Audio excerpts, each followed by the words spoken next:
Hi, everybody. It's Liz from Teikametrics. We are here for a webinar with Cynthia Stein of eGrowth Partners. Cynthia barely needs an introduction because everybody knows who she is, but she is a wonderful thought leader and educator in the e-commerce space. And today she's going to talk to us about dirty seller tricks and how to fight them. Say hi, Cynthia. Hi, everybody. It's so good to have you here. So again, I'm Liz. I'm the e-commerce marketing manager here at Teikametrics. Cynthia is the co-founder and CEO of eGrowth Partners. I was lucky enough to do an interview with Cynthia earlier at the end of 2020, and I learned about her entrepreneurial journey. And there's practically nobody better to talk to you about how to be an entrepreneur, but also she has done a deep dive into all of the terrible, terrible things that are happening in the Amazon space. So that's what she's here to talk about today. Teikametrics optimizes $6 billion of transactions for the largest brands on Amazon. Here are some of them. And Cynthia, tell us about eGrowth Partners. Oh, yeah. So this is, obviously my background, and I founded it officially in 2015. I've been a seller since 2010. In 2015, I wrote my first book about for Amazon sellers called Suspension Prevention, which was about what the heck Amazon was doing to us all of a sudden. And, and since then I've built the company and I've done my best to try to keep sellers up to date with what's happening with Amazon, why they're suspending sellers. And so my team has a number of ways. We obviously do reinstatements, and that's what we're known for, but we also have other services as well. We cover a broad range of advice, I guess you could say. And I'm obviously quoted a lot. And but my background is originally as a business consultant. So when I came to selling on Amazon, I brought that perspective with me, which has been extremely helpful in helping my clients, because a lot of times it's not just that they've run afoul of one of Amazon's rules, but sometimes it's the way that they're doing business, and they sometimes need a little more help than just Amazon says no. So anyway, I think that that's given us a lot of perspective on the problem. So that's who we are. We're the oldest and the most experienced, and I think the largest in our space. Obviously, this is a cottage industry. There's really only a couple of handfuls of companies like mine. That's very true. A couple of housekeeping things while y'all are still pouring into and I so appreciate you registering and attending this webinar today. It is the first week of January 2021 after a very, very bizarre year. So we are recording this. It will be emailed to you if you registered for this webinar. And you can ask questions in the Q&A section of GoToWebinar, and I'll try to pepper them throughout Cynthia's talk, but I'll also save some time at the end for Q&A if we possibly can. So without further ado, let's get started. Okay, let's move on. So this is the things that we're going to be talking about today. So I'm going to talk about why is this happening to you? Who are these guys? What are they doing? And how you can protect yourself. Pretty straightforward. But as they say, the devil is in the details. So let's have a look. The next slide. Oh. Yes, you're a target. And then go ahead to the next slide. This is what I need people to understand. This is what's new over the past few years versus people like me who've been selling since 2010. When I started selling, there was hardly any dirty seller tricks going on. I mean, there were maybe a few small things, but, it was very amateur hour. And what happened when the Chinese came, Amazon recruited the Chinese, is all of a sudden we were not facing amateur problems. We were dealing with tens of thousands of sellers that didn't share our sense of fairness and how we do business. And it has been huge. And I say here, they really are out to get you. They really are. What's different is you've got competitors now who want to destroy you.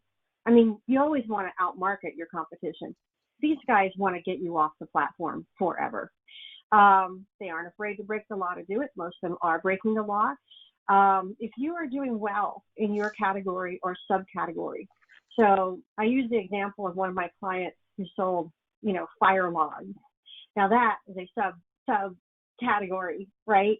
Starts with home and garden, goes all the way down to fireplace logs, and was number one in fireplace logs.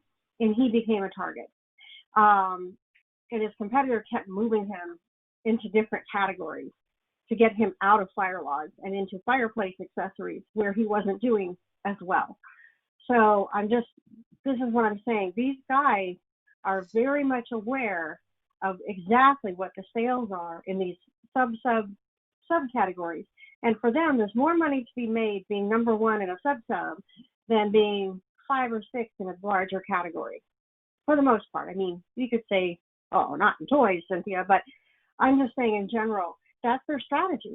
And so that's why a lot of sellers who are selling, kind of what we would say like kind of everyday, but it's not obscure, but things that you wouldn't think would make them a target, shoe trees, fire logs, bird feeders. I mean, these are the kinds of things, picture frames. These are the things you don't really think like you're going to have a bloodthirsty competitor after you, but you do. And so if you're doing well, if you're 1 or 2 in your sub or in your category, you are a target. You should know that right now. And I know it sounds like I'm talking just to brands, but for all of my wholesale clients, who are selling a major brand, you also have to be concerned because the activity that may happen to you will be happening on the listing as opposed to a separate competitor. Like the competitor will be on your listing as opposed to having a competing listing, but it happens. It happens to everybody pretty much. And I know a lot of people, it dropped in late October. So, the indictment that Amazon had against, these service providers who were breaking the rules.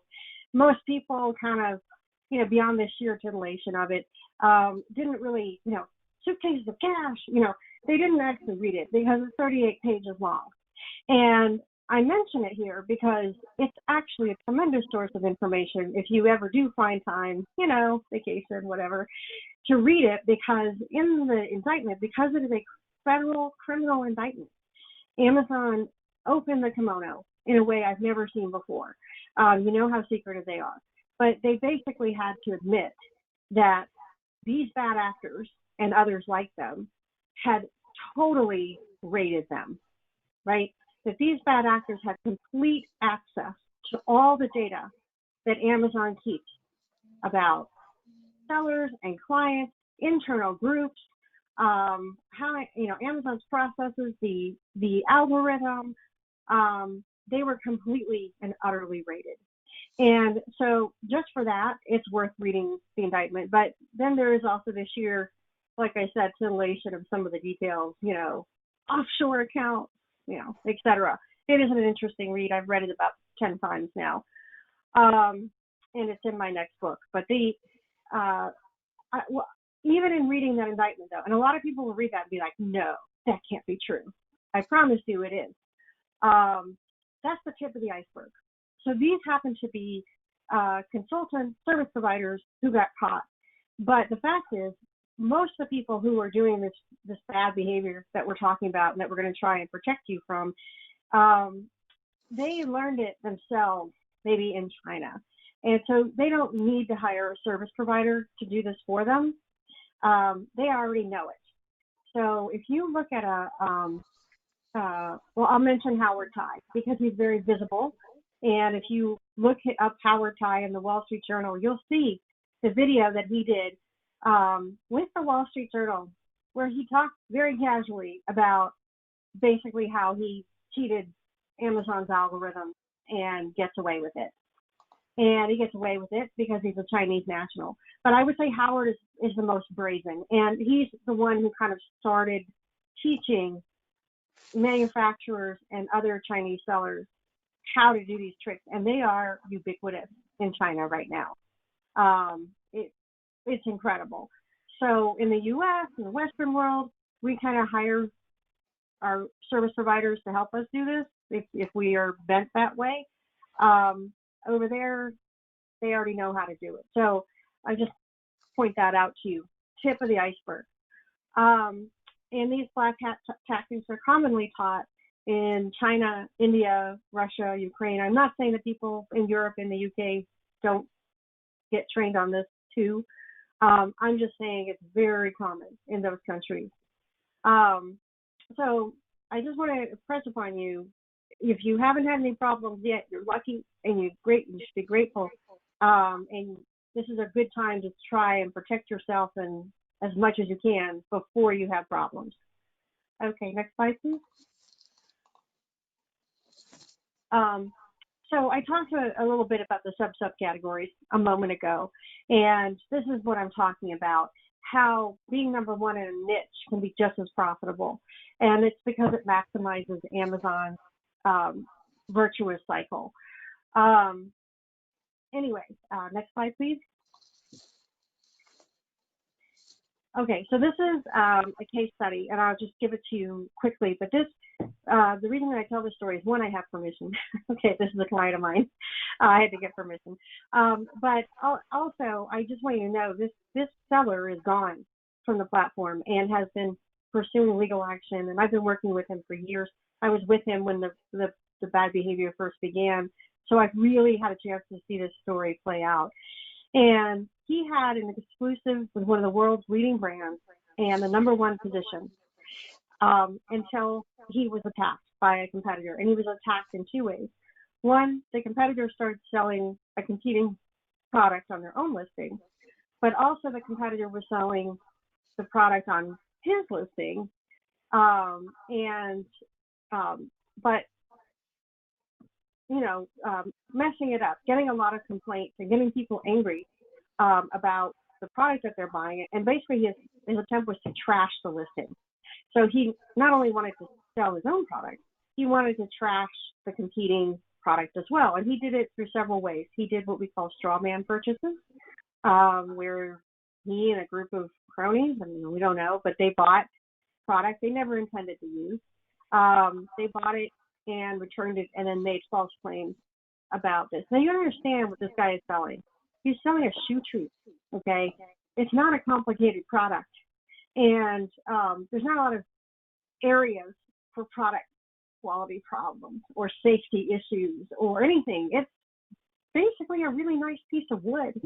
And so they were making all kinds of stuff up. And the whole idea was, again, to take down his listing and to get him suspended. But it went beyond that. He and his family members started to get threatening phone calls from this guy. And, basically saying, look, either you go away or I'll hurt you. And that's when I told him to report it, to the FBI. And then they also did a series of nuisance calls, again, to their main numbers. And these would be people who will be calling very randomly, asking very strange, random things that had nothing to do with the business. And so that was an interesting tactic. But also on the new listings created by the competitor, he did what we call brushing.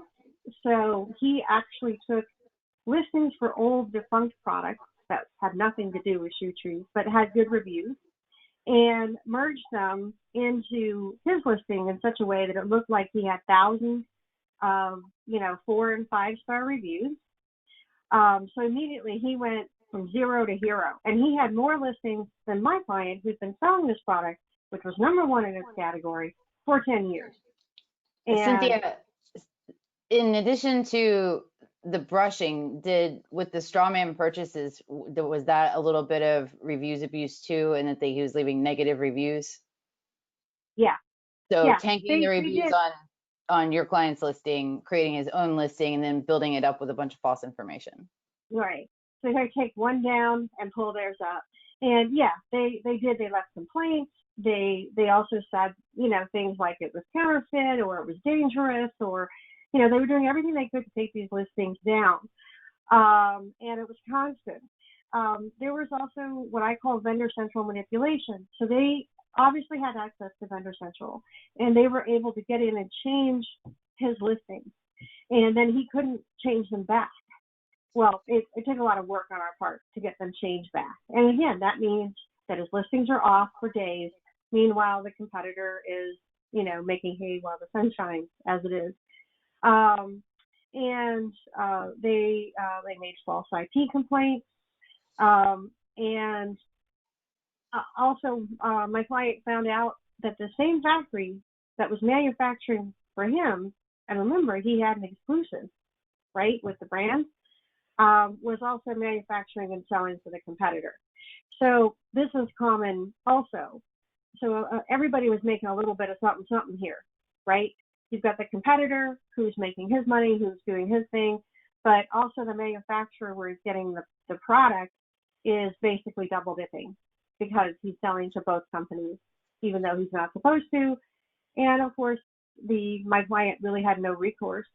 I mean, he wasn't going to go to China and sue him. And, and like I said, we went to Amazon for help. That wasn't very effective. We went to the FBI. But basically, he was out of business in about, I don't know, 3 or 4 months. I mean, again, from being number one in his category, he was out. He was gone. His sales had just declined so badly, and his listings were trashed, and he was gone. And so I put that out there as a cautionary tale. And like I said, it's one of the few I have details on that I can talk about because most of my clients don't want to talk about it, understandably. So, but next slide, please. So now that I've scared you a little bit, I'm going to talk to you about what are some of their tools of the trade, how they do it, right? So obviously, like I talked about, they were trying to get his listings and his account suspended. They didn't really care. They just wanted those listings off, right? And so a lot of bad actors do that. And these are, and this coincided with a rise in the type of suspensions that Amazon was suspending for, if that makes sense. So when I first started in 2015, most of the suspensions were performance related. There was some product quality, but it was mostly that. And I would say fairly simple to resolve compared to the suspensions that are common today, inauthentic safety infringement, review manipulation. Those are much harder. And so again, when the bad actor looks at what they can do to you, this is what they're looking at. Do you have a question? Yes. Was the seller brand registered? He was not, because he didn't own the brand. He had a licensing agreement with the brand. And it was an exclusive. But no, the brand managed the brand registry. And so my client didn't have access to brand registry. But even if they did, the problem is the changes were being made in Vendor Central. And Vendor Central trumps brand registry as well. So the changes made in Vendor Central appear to have been made by Amazon Retail, and they take priority even over the brand. That's why it's always such a pain to get it fixed, because you can't go the normal route to get it fixed. Like the catalog team can't help you, things like that. It's a lot more effort to explain and get the right people to see, hey, this was a bad actor that did this through Vendor Central. He doesn't have the right to do it. I mean, it's what we would call a hot mess. To get back to this slide just for a second. So when I say these now represent about 77% of the suspensions, I mean in our company. So I don't know if our company is representative of the entire industry, but of what we see, we went from mostly product quality and performance issues, like 80 to 90%, to now 77% of the suspensions are basically policy related. And these are the harder ones to fix, and they take the longest to resolve. So that's, of course, why the bad actors like to do them. And, in addition to making false claims, like we talked about earlier, like by the straw man purchases, lying about the quality, lying about safety, and things like that, of course, some of them have the ability to do more. So that, especially those that have Vendor Central access, they can literally just change your listing completely. And I've seen that with a number of clients where, one guy woke up one morning, looked at his listings, and, he was suspended and, of course, wanted to know why. And all of his images on his product, he was selling supplements, have been changed to porn. And I don't mean like Playboy porn. I'm talking about nasty stuff. And of course, people saw this and they were offended and they're screaming at Amazon. Amazon takes everything down as fast as possible. And my client is horrified. And then, obviously he didn't make these changes. And it was, again, one of those where it was done through Vendor Central. So he had a dickens of a time getting it fixed. And then he would get it fixed and the bad actor would upload the images again. And he'd get it fixed and the bad actor would upload the images again. Within minutes. And this went on for days until we finally got. Was the attacker using different Seller Central accounts, like dropping out of one and then logging into another or different Vendor Central access? Because I would think that Amazon would be able to figure out who it is if it's the same user doing it every time, Right. But what happens is they create an offer and then they withdraw it. So when you go to look to say, oh, well, who's offering product X? Nobody's offering it, right? And also these guys know how to cover their tracks, right? So, that's part of the problem. And we were ultimately able to get Amazon to give our client brand priority in that instance. But it's a big deal and they don't like to do it. So now only the brand is allowed to make changes to the listings. And you ask yourself, why isn't that the frickin' default, right? The brand should be able to manage their own listings and have priority, but they don't. So, next slide, please. That's when the bad actors will pay $20,000 to $50,000 to get an account that has Vendor Central access. So let's find out who these guys are. Next slide, please. So we have a combination of ruthless criminals and casual bad actors. So, some of these guys are serious criminals. Black market report dealers. Some of them are colluding with inside Amazonians. They're bribing them. You've got some who are hackers and who are apparently really good at it. You've got secret conspirators like the indictment called out. You've got impossible deed doers. And by what I mean by this is because, again, I want people to be on the lookout because sometimes people hire these services and they don't understand how they're getting the results for them, right? So they go to this site and it says, we're gonna make you number one in your category and our process is the best and our secret formula. And so you're like, well, this is great, and maybe your friends have tried it and they all say, yeah, it works. Well, if you don't know how they're doing it, I would be very, very careful because some of them are, in fact, doing it in an illegal manner. And the indictment was a case in point on this because shortly after the indictment, some of Joe Newsom's clients were suspended. And they had no idea. They were absolutely floored by the indictment, by everything. And they had no idea that Joe had gotten them the results he had by illegal means. And so I just have to stress to everyone, it is up to you to make sure that your service provider is doing it the right way. And I know it's hard because, of course, what's the service provider going to say? Oh, yeah, we're compliant. It's completely white hat, all of that stuff. But the fact is, at the end of the day, you're the one who's going to get suspended if you're wrong. But that's why I say impossible deed doers, because that was part of Joe's shtick, right? He was able to get people more money in reimbursements than they could get themselves. And they were like, how does he do that? Well, according to the indictment, he cheated. He paid someone to get into Amazon systems and change things. So that's how he did it. And and then who are, some of the other people, these people, they sell stolen goods or counterfeit. They're money launderers. Some of them are mafia, knee breakers, and they have a lot at stake, right? So they're very organized in their criminal behavior on the platform.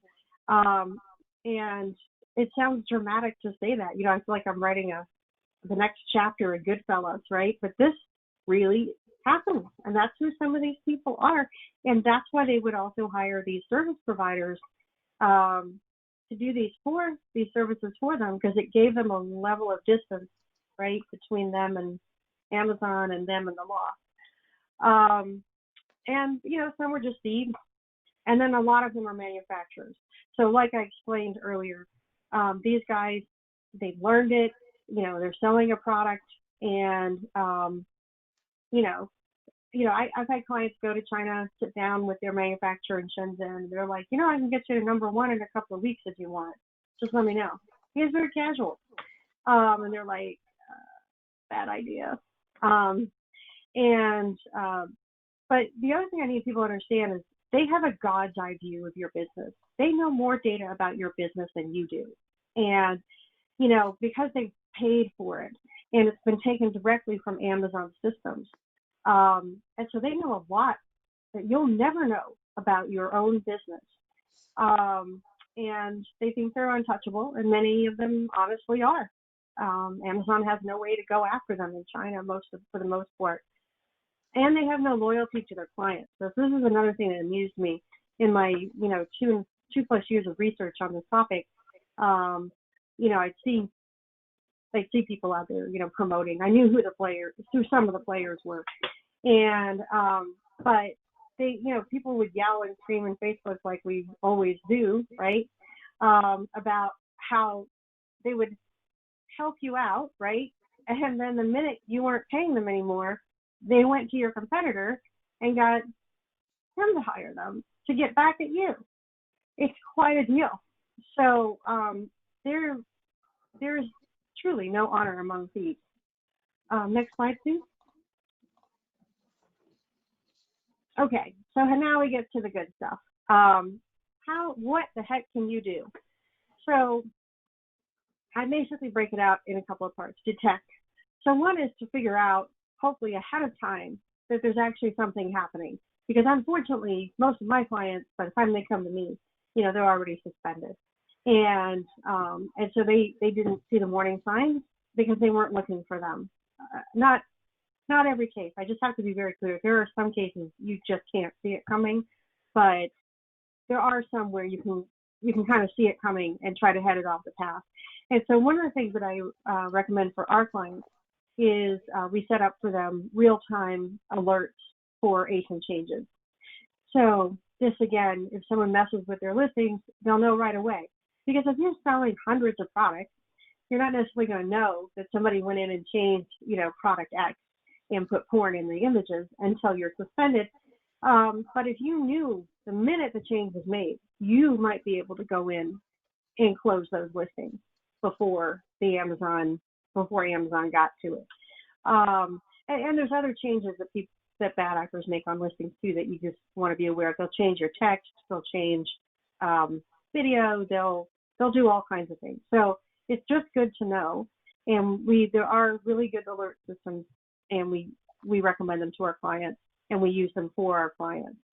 Also, I tell people you have to read all your product reviews, positive and negative. And honestly, you should be reading the negatives to make sure there's not something going on with your account. But one of the, your product suddenly has a problem, right? But one of the tricks that bad actors do is they'll write 5-star positive reviews as well as negative reviews, because now they're trying to get you taken down for review manipulation. They'll write them in bad English. They'll do everything they can to make them look fake. Sometimes the wording will be the same for each and every listing. I mean, they know exactly how to trigger the algorithm. And so for my clients who caught that first and reported it to Amazon first, it was easy to get them back, because they could say, look, we told you, and we asked you for your help. And they look at their records and they're like, oh yeah, you did. But if you don't, if you come back with this story after you've been suspended, it's really tough to get them to pay attention, because then they're like, yeah. That's what they all say, right? It wasn't me. It was the one-armed man. So cultural reference. But anyway, so so I tell people they have to look at all the reviews, and including their seller reviews. So sometimes they'll manipulate those as well, because they know if they can get your seller metrics down, again, you won't get the buy box as much, and the virtuous cycle will start to work against you. And so you've got to keep an eye on that, because you would think, well, otherwise, why bother? How many people actually look at seller reviews? Honestly, not very many. I do, of course, but I'm in the biz. But most people don't. And so what happens is they're not even realizing that their seller metrics are being undercut. Like their seller shipment metrics or whatever, Well, not and product reviews. Mm-hmm. seller feedback does impact the order defect rate. And if the order defect rate gets beyond 1%, your whole account gets shut down. So Mm-hmm. if you're not keeping an eye on that seller feedback, you're in trouble, because it can just completely tank you. Cynthia, real quick, since I already interrupted you, a lot of people are asking about the real-time alerts that you set up for your clients. Do you have a tool that you recommend for that? Yeah, I'll send it to you. You can post it for everybody. Okay. I'll send it to you. So because you're going to ask me what's it called, and I think it's AMZ alerts, but I can't really remember. That's probably the one. But yeah, it's I'm gonna send that to everybody. AMZ alerts. Yeah, we've been using them for years, and so that's why I'm like, pretty sure that's who I pay the bill to. Anyway. And earlier you mentioned that if you caught an ASIN change in time, you might be able to close a listing. Is that only in Vendor Central? Because this person asked, I thought ASINs were on Amazon forever. Can only brands close a listing, or is it only on Vendor Central? Can you close a listing on Seller Central? I get what they're asking. Yeah, I wasn't clear. So what you can do, I mean, you're right. The listing is still there, but if there's no product on it, then it's closed. So what I tell people is go in and immediately close the affected listing. At least that way you can go to Amazon and say, I immediately closed my listings. And so if people, go to find this product, it's not going to show up because there's no stock. And so you're not going to get angry sellers or buyers, you're not going to get angry buyers complaining to Amazon. And Amazon's not going to pull it up as an option for people to buy because you have no stock, because you've closed the listing. So, but as for does it actually still exist in Amazon's system? Absolutely. And you want it to because you want to fix it. But that's the first step. And you may need help fixing it because it depends on how they made the change, right? Absolutely. But at least if you catch it first, Amazon really counts that in your favor, that, okay, they saw the problem, they fixed it before we got them. They're much more forgiving. It won't stop you from being shut down. Let me be clear. You will be shut down. It won't stop that. But what it does is it makes it really so much easier to get back. Because you can say, well, look, I did this. I immediately closed all my listings. And they see that, and they're like, oh, okay, he's starting the shoot. It helps a lot.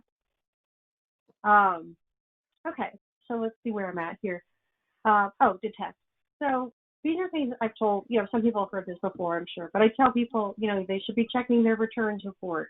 You need to download the spreadsheet, not just look at it online, because the spreadsheet has the buyer's comments, and so you want to see that, because I will tell you, you get a pretty good eye pretty quickly for something that smells fishy, and especially if you're organizing your spreadsheet and you're like, how come this one ASIN is suddenly just getting pounded?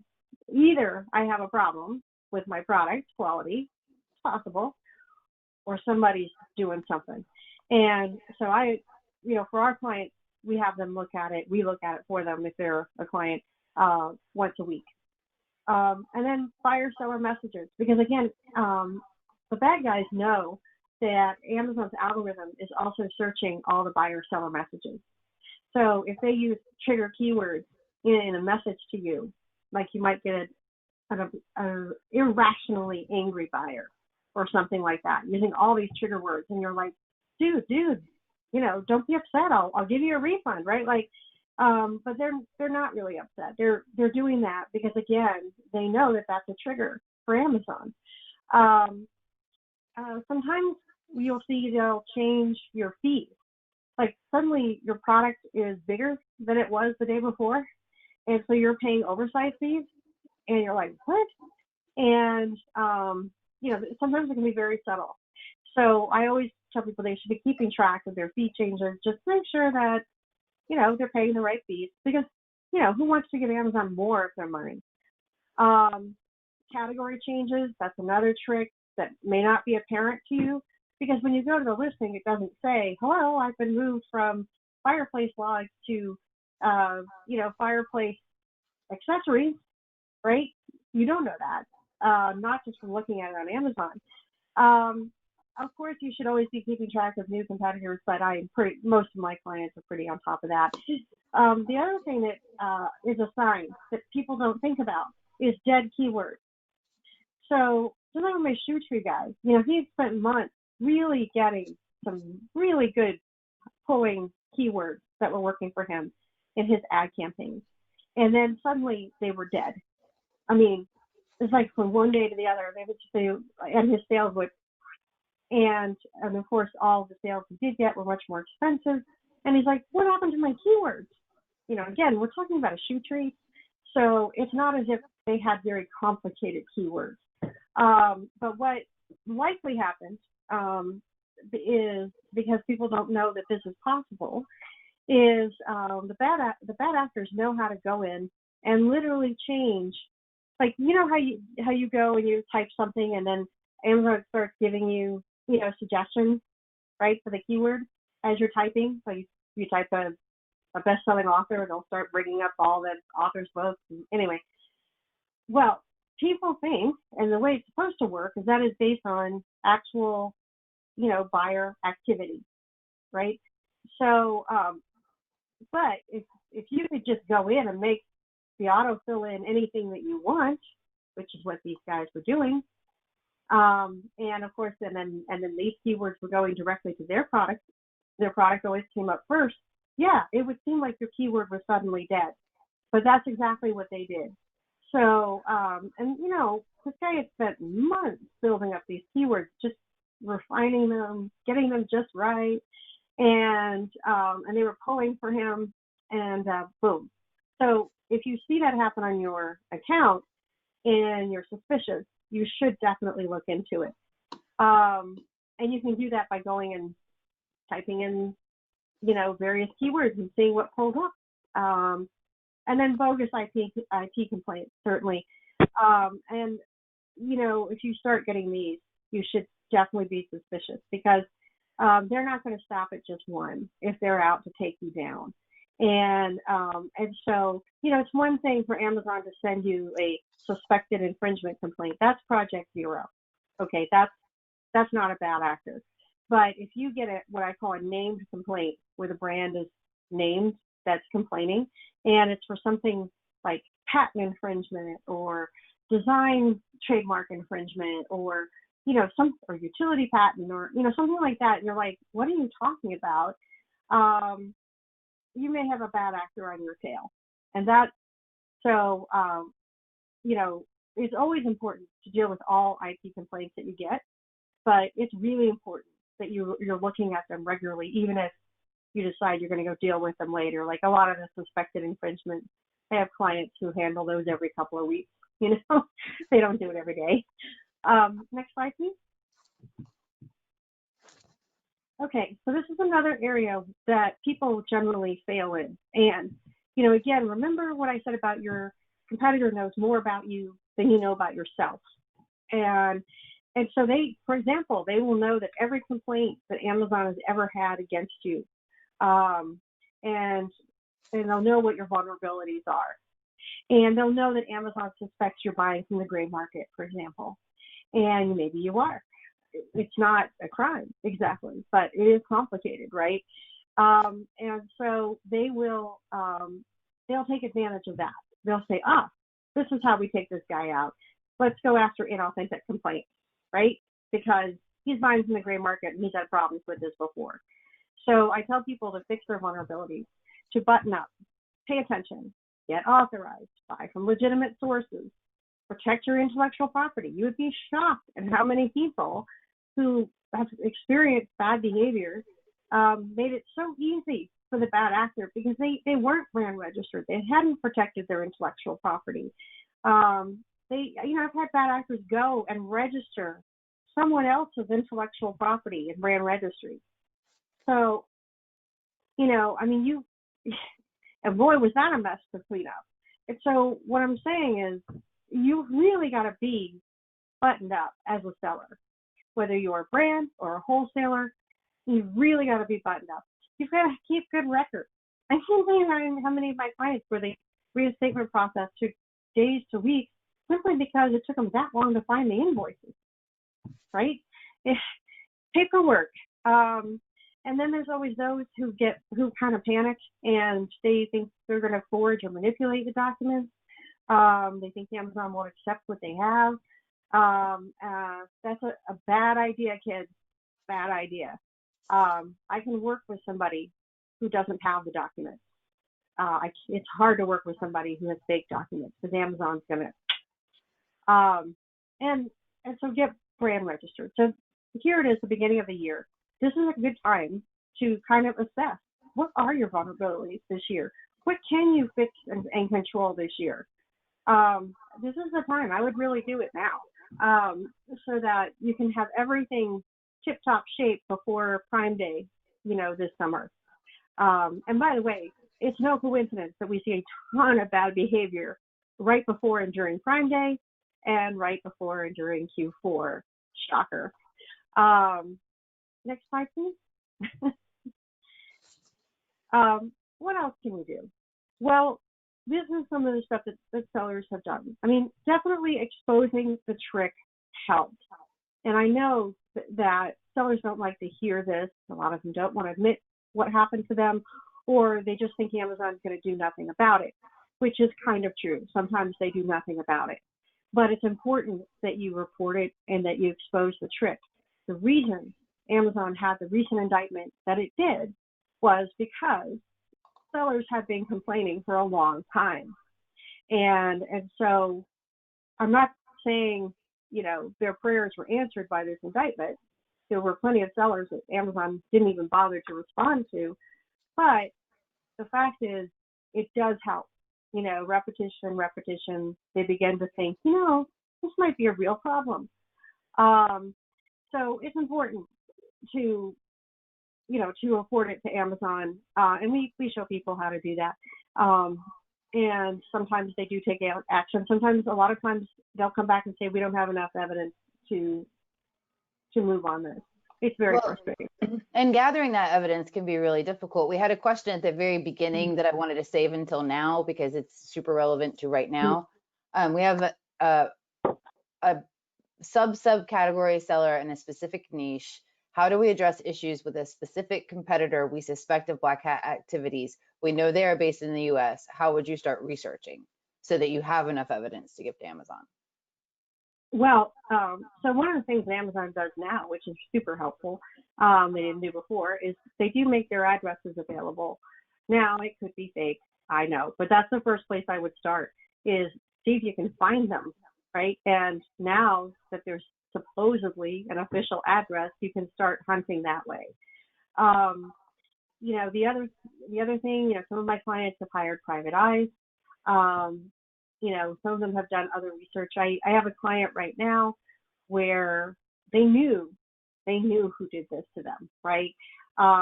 Their closest competitor, and they knew. And so, but their problem was really figuring it out. And I'll just say that they did. They figured out how they did it, and they actually went and got affidavits. Like, they went after the people, because what these guys had done is they had hired people, local people, their friends, which was stupid. Honestly, they should have hired a service if they were going to do this, but they hired people to go in and do the fake review thing. And they also did the upload trick. So they uploaded all the negative reviews. And so you had like 30 or 40 people doing that. And, you know, it was obvious that something was going on. That part Amazon could definitely see. But what was interesting is because they were confident about who the perpetrator was, they went and researched this person's, the CEO, this person's friend on Facebook, and they matched them with their orders. And so they were able to see that a fairly large number of, you know, friends of the competitor were buying their product. And then, of course, returning it, making complaints about it, and doing those stupid upvotes.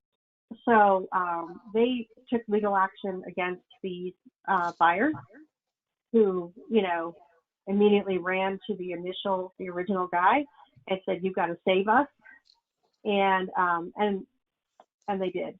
But this, you know, the two companies ended up resolving this issue. But that is an unusual case. But that's what I'm saying. I guess it takes creativity, and every situation is different. But a lot of times, my clients have a pretty good idea who's after them, and so they can start with that. They can start building evidence then, and you know. But that's what Amazon needs to see. They need to see a real case that is more than coincidence, that will make them take action. And anything that you can think of that Amazon can use to prove your story. So, like, you know, you can't see what's happening behind the scenes on Amazon's platform, but you know they can. So, you know, you can direct them. You know, if you look at this on this date and this on this date, right? Stuff like that. So I know that's kind of a broad answer, but it's because it really depends on the situation, how you would do your research. But that's how you build a case, just like you would build, but not as crazy, but just like you would build a lawsuit or something, right? You're really looking for what's considered hard evidence that they can start with. And you don't want to submit a case to Amazon before you've got ample evidence, because isn't it harder if you open one and they're like, hey, there's not enough here for us to do anything about this, and then you try again, it's harder, right? It can be, but also it's just a waste of your time and theirs.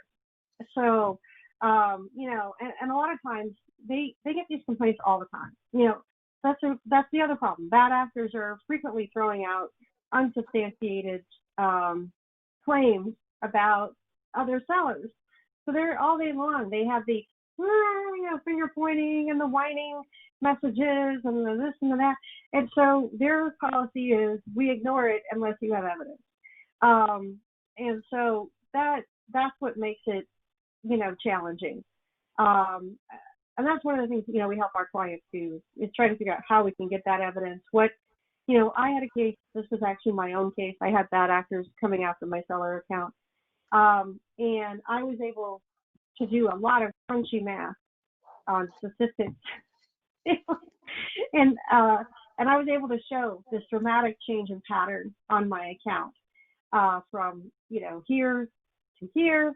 And I had enough historical data that I could show previous years.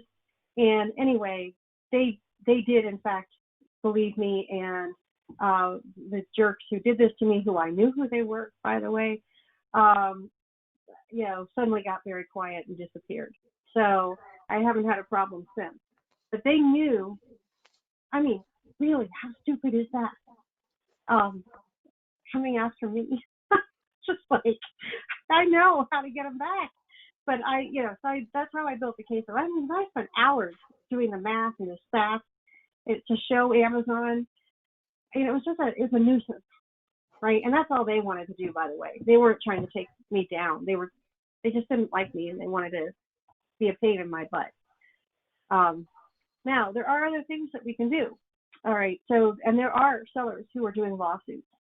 Some of them are, you know, suing the competitors, things like for unfair business practices, tortious interference, maybe infringement if that's involved.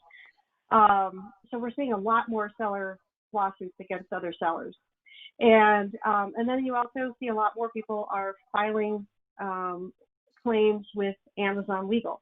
But again, you've got to have a case. But we see this, seller code of conduct violations, theft, platform manipulation, proof of collusion. These are the kinds of things that Amazon is really interested in. And if you're not getting satisfaction through the traditional route, sometimes you can get Amazon legal to take a look at it and spend a little time with it, and then they're like, oh yeah, we got to do something about that. So that's one of the paths that I recommend, especially for someone who's having a real problem and an ongoing problem, because they've got to get it to stop, right? But a lawsuit is a way to get it to stop too. If you get an emergency injunction against your competitor, Amazon will honor it, and they'll take all your competitors' listings down. So we work with lawyers who specialize on Amazon, and we have a list that we give our clients. That emergency injunction has helped in a lot of cases.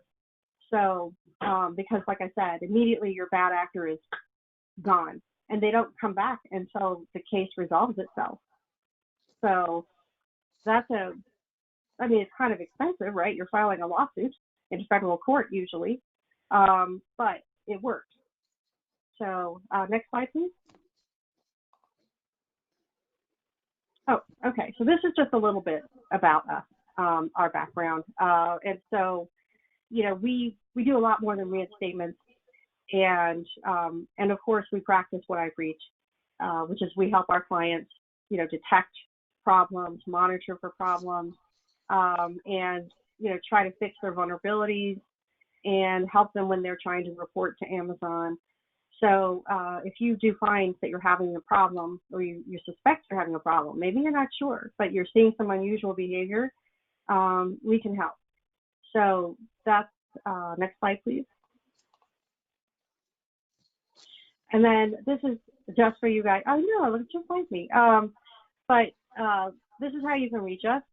But also for people who are watching this webinar, if you have not read my suspension prevention book, you can get a free copy of it by clicking on the link. I can make sure you have the link if you want to post it somewhere, Liz. I'll make sure. Okay, and then also we have a link to reserve my next book. So I'm finishing Dirty Seller Tricks as we speak. It's going to be coming out soon. Everybody says when, and I'm like, oh, soon. But it's coming out soon, I swear. And people who want to sign up for it to get it, their copy first, and they'll get it at a discount. Just sign up. There's a link for that there. And of course, we love people to be in our Facebook group asking questions. So please come join us. It doesn't cost anything. And for you attendees, I'll make sure all of these links are in the replay email that I send you. Thank you. No problem. So there's that. So and then just a thought, because so many of my clients and so many sellers are reluctant to actually talk about what's happening. Even when Congress was holding its hearings and trying to get evidence of Amazon's bad behavior towards its sellers, many people refused to participate because they were so afraid of reprisals. And while I totally understand that, I also just want to point out that the only way you're going to get change is if we do something. So just keep that in mind. And when you see something happening, consider reporting it, even if it's not happening to you, right? You might see it happening to someone else. So anyway, I just throw that in as a reminder, because that's part of the problem, and that's part of why there's so many bad actors on the platform. Nobody's reporting them. So. We do have a number of questions. Is there another slide, or is this the end? I think this is the end. I think the last slide just says Q&A. I'll click to that. I actually like this one. I'm going to keep this one up because I think this is a good reminder. If we are the manufacturer of a product, what kinds of documents can we submit to Amazon when they ask for invoices to reconcile shipments? It's a very tactical. Oh, that's very granular. No problem. So actually, one of the best ways this is related to the fact that right now Amazon is not signing shipment when they're receiving shipments right now. So it's a problem for people who ship stuff in by the pallet and the maybe partial truckload, is they have no evidence that that stuff was actually delivered. So I actually covered this in a recent blog post, but you can actually either get that evidence that you need through Carrier Central, if you have access to Carrier Central, which the large high volume sellers do, and you can get proof that it was in fact delivered. Or if you're working, if you're doing a partial truckload, work with the carrier to get the manifest, and the manifest will have everything on it. Now, it will say, 10 boxes or whatever. But, as a manufacturer, like if you're saying, well, I sent 10 boxes, or 10 pallets, and Amazon says they only got 9. Again, the manifest helps there.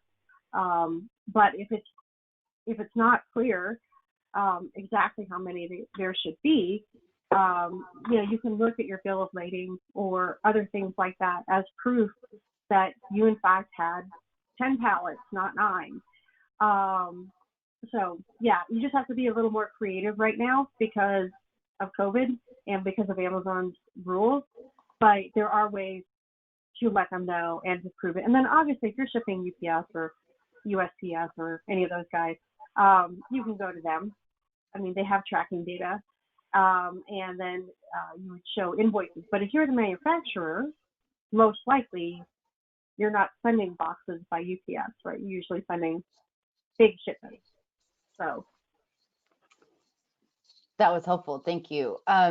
Is there a way, thinking back to your poor shoe tree guy and the porn images, is there a way to fix vulnerabilities in Vendor Central, or is that account like always going to be vulnerable? I am hopeful that Amazon is fixing this loophole.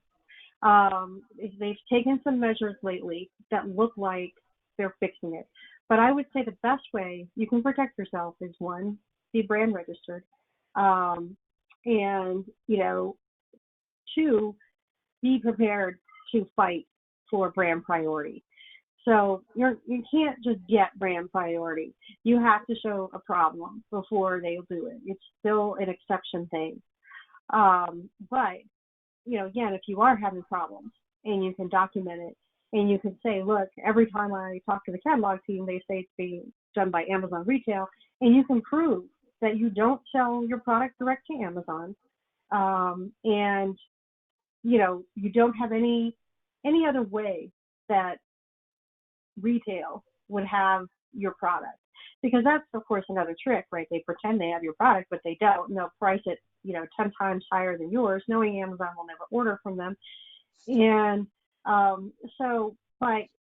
for some of my clients, they can prove I don't have other distribution channels. You buy from me or you buy from no one.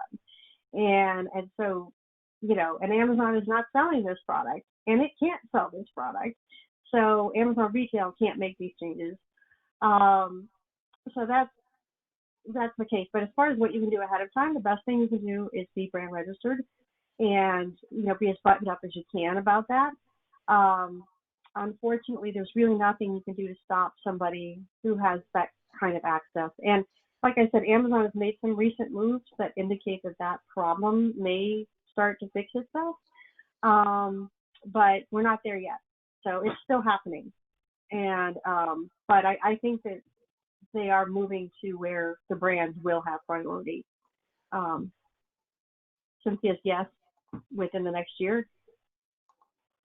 That's my guess. It's not, they haven't said anything to me, but that's my guess. That's what it looks like. We do have someone asking where they can read the 38-page indictment. So I'll get you a link. Okay, great. So to that person, I'll give your email address to Cynthia and she'll send it to you. Yeah, happy to do that.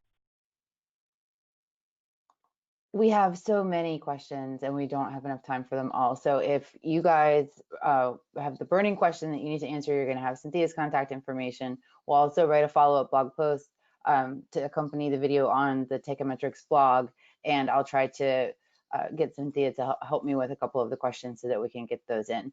But we are very, very respectful of your time, and it is the top of the hour. So Cynthia, thank you so much. That was so much great information. I would be terrified, but also sort of really hopeful now that you've given people a little bit of a game plan. So thank you. Oh, well, you're very welcome. And yes, for those of you who have additional questions, you can also go to my Facebook group and, just say, hey, I was listening in on the webinar and I still have questions. I will be going out there to answer questions at least once a day, if not more. And so I'm happy to get, especially if they're as granular as that one, that would really need some time, right? But I'm happy to do that. And I'm really grateful that you invited me. And this is a great way to start the year. So happy New Year, everybody. Happy New Year, everybody.